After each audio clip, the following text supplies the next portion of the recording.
السلام عليكم ورحمة الله تعالى وبركاته. أول وصفة رمضانية راح تكون بوراك جزائري. هاد البوراك ما يخلوش من المائدة الجزائرية في رمضان. قدمته مع شوربة فريك، تقدروا تقدموه مع حريرة، يعني كاين شوربات عديدة ومتنوعة في الجزائر. بوراك سهل سريع واقتصادي. هنا عندي بطاطا زبدة، وهنا درت لحم مفروم. مقادير تلقاهم في صندوق الوصف. هنا كان عندي أوراق تاع الديول، يعني بغيت نوري لكم شوفوا كيفاش كانوا ناشفين.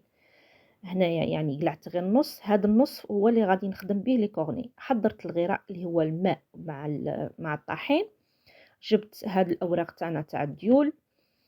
هاد الاوراق تاع الديول يعني كانوا عندي ناشفين بزاف، قلت اللهم نديرهم لي كورني احسن.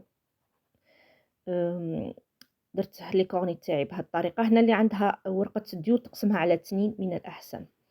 اذا راح نلوي الاوراق تاعي الديول بهاد الطريقه في هذوك لي كورني تاع الالومنيوم، وفي الأخير راح نغلق بهذيك الغراء تاع الطحين والماء بهذه الطريقة. يعني هذا غراء يعني لازم باش لي كورني تاوعنا ما يتحلوش.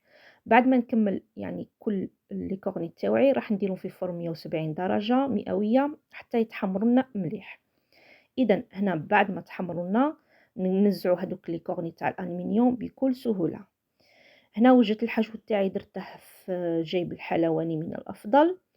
راح نعمر بهذه الطريقة، يعني نعمره مليح لي كورني تاوعي، وفي الأخير راح نفيضه شوية باش هنايا ندير يعني راح نزينه بالجبن المبشور. راح نزيد معكم الطريقة باش تشوفوا مليح. إذا نعمروه مليح كما قلت لكم. الحشو هنا الحشو يعني اختياري، تبغوا ديروا بالطون بالدجاج فرماج فقط، يعني قلت لكم التزيين اختياري والحشو اختياري. هنا زينته بأوراق عفوا ورود تاع الجبن. هنا التزيين يبقى فاني اختياري. بالصحة والراحة، إن شاء الله تكون الوصفة عجبتكم. جربوا هذه الوصفة رائعة جدا.